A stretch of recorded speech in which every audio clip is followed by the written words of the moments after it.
अस्सलाम वालेकुम स्टूडेंट्स, आज हम अल्फ़ा पाइनीन का सेकंड मेथड जो है वो स्टडी करेंगे, जिससे हमें सेकंड रिंग के बारे में इंफॉर्मेशन जो है वो मिलेगी। अल्फ़ा पाइनीन के सेकंड मेथड में दिया गया है दैट अल्फ़ा पाइनीन को जब आप ट्रीट करेंगे एथानॉलिक सल्फ्यूरिक एसिड से, तो उससे आपके पास अल्फ़ा टर्पिनोल बनेगा। अल्फ़ा टर्पिनोल का स्ट्रक्चर जो है वो नोन है।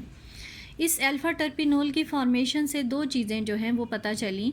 फर्स्ट वन ये कि इसमें एक 6 मेंबर्ड रिंग जो है वो अल्फ़ा पाइनीन में ज़रूर प्रेजेंट होगा। एंड सेकंड वन दिस के यहाँ पर हाइड्रोक्सिल अटैच है which is carbon number 8। This carbon it is involve in the formation of second ring in alpha pinene. और उसके लिए सजेस्ट ये किया गया कि अगर ये वाला कार्बन इन्वॉल्व है सेकेंड रिंग की फॉर्मेशन में, तो इसकी पॉसिबिलिटीज़ क्या हो सकती हैं सेकेंड रिंग के लिए। वो आप देखिए कि अगर मैं इसी ये जो नीचे आपके पास है C8, इसको अगर हम रिंग के अंदर ले जाएं तो हम इसको यूँ लिख सकते हैं, ये रिंग के अंदर ले गए और दो मिथाइल ग्रुप्स इसके साथ अटैच कर दिए।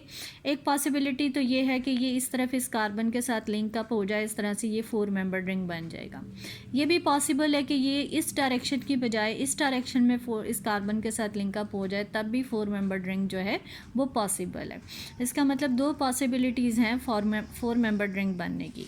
उसके बाद आप देखिए कि ये पॉसिबिलिटी है कि अगर ये कार्बन बजाय इस कार्बन के नेक्स्ट कार्बन के साथ ही जाके लिंकअप हो जाए, तो इंटरनल एक 3 मेंबर्ड रिंग भी इसमें बन सकता है।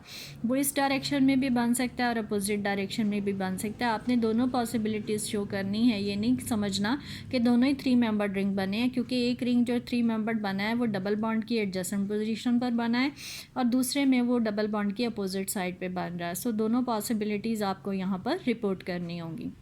इस तरह से 3 मेंबर्ड रिंग की भी पॉसिबिलिटी है, इसमें 4 मेंबर्ड रिंग की भी पॉसिबिलिटी है। और एक पॉसिबिलिटी इसमें ये भी है कि अगर ये सेंट्रल कार्बन जो कार्बन नंबर 8 है डायरेक्टली जाके इस कार्बन से लिंकअप हो जाए, तो इंटरनल एक 5 मेंबर्ड रिंग जो है वो आपके पास इसमें बन सकता है।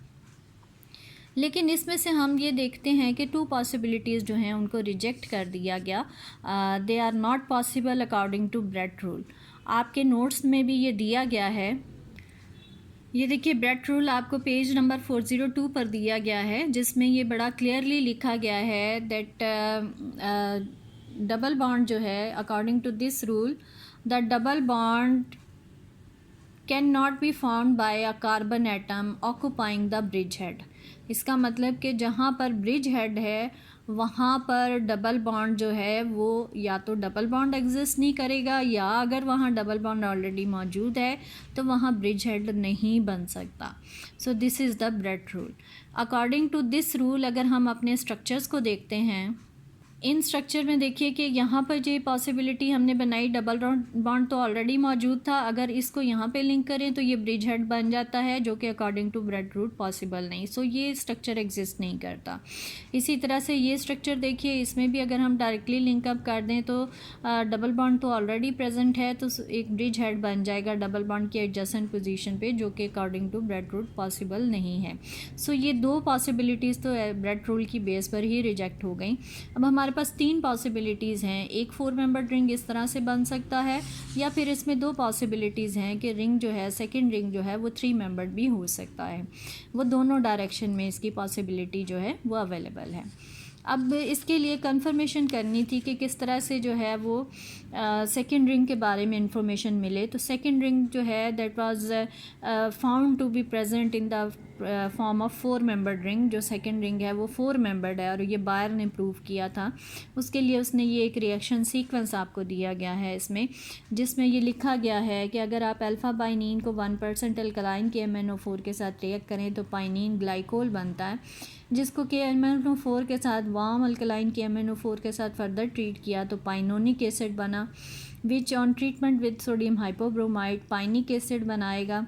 और इसको जब आप फर्दर जो है इसकी ब्रोमिनेशन करें, बेरियम हाइड्रोक्साइड के साथ रिएक्ट करवाएं एंड फाइनली लेड ऑक्साइड के साथ इसके ऑक्सीडेशन करें, तो एंड प्रोडक्ट आपके पास सिस नॉर पाइनिक एसिड जो है वो प्रोड्यूस हुआ।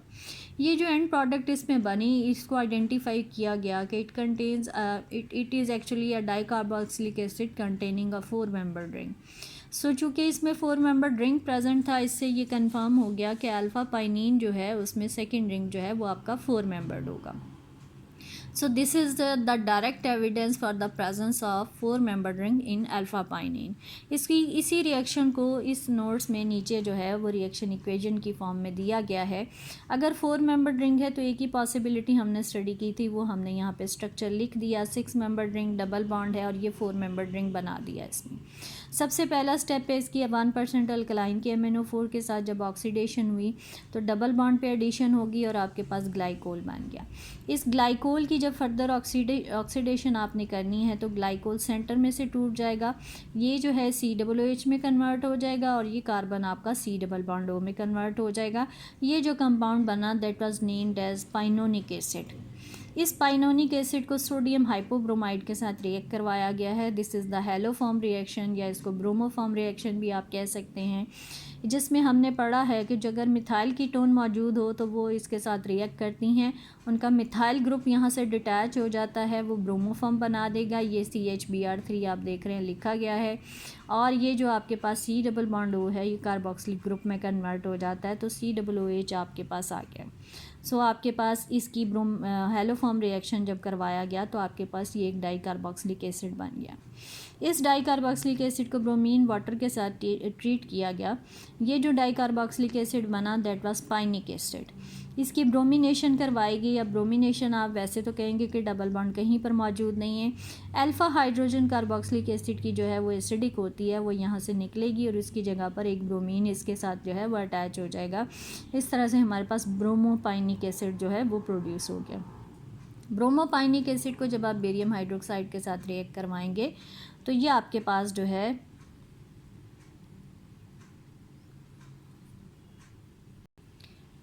ब्रोमोपाइनिक एसिड को जब आप बेरियम हाइड्रोक्साइड के साथ रिएक्ट करवाएंगे तो आप देखें कि चूँकि OH नेगेटिव स्ट्रॉन्ग न्यूक्लियोफाइल है वो ब्रोमो को रिप्लेस कर देगा और आपके पास हाइड्रोक्सीपाइनिक एसिड जो है वो प्रोड्यूस हो गया. ये जो हाइड्रोक्सीपाइनिक एसिड आपके पास प्रोड्यूस हुआ इसकी फर्दर ऑक्सीडेशन करवाई गई और इससे हमारे पास जो है वो नेक्स्ट प्रोडक्ट बन गई that was identified as norpinic acid. आपके पास जो है वो इसमें प्रोड्यूस हुआ. अगर आप इस कंपाउंड को देखें इसमें ऑक्सीडेशन आप कहेंगे किस तरह से हुई है. देखिए एक ही कार्बन के साथ 2 फंक्शनल ग्रुप्स अटैच हैं, हाइड्रोक्सिल और कार्बोक्सिलिक. इसमें से कार्बन डाइऑक्साइड निकल जाएगी, H आपके पास यहाँ लिंकअप हो जाएगा तो ये आपके पास CH2OH प्राइमरी अल्कोहल बन जाएगी. प्राइमरी अल्कोहल की ऑक्सीडेशन करें तो एल्डिहाइड बनता है और फर्दर ऑक्सीडेशन पे कार्बोक्सिलिक बन जाता है. इसलिए आप देखेंगे यहाँ डायरेक्टली जो है वो आपके पास COOH आपके पास लिंकअप हो गया. This final compound it was identified as norpinic acid. So norpinic acid जो है वो आपके पास इसमें प्रोड्यूस हो गया आफ्टर दिस रिएक्शन सीक्वेंस और ये आइडेंटिफाई किया गया कि नॉरपाइनिक एसिड में एक 4-membered रिंग जो है वो प्रेजेंट है. अब अगर नॉरपाइनिक एसिड का कोई हम सिंथेटिक एविडेंस ले लें, इसके स्ट्रक्चर को कंफर्म कर लें, उससे फिर हम जो है वो फाइनली पाइनिक एसिड सिंथेसाइज करेंगे और पाइनिक एसिड जो है उससे पाइनोनिक एसिड एंड पाइनोनिक एसिड से हम अल्फा पाइनिन तक जो है वो चलेंगे.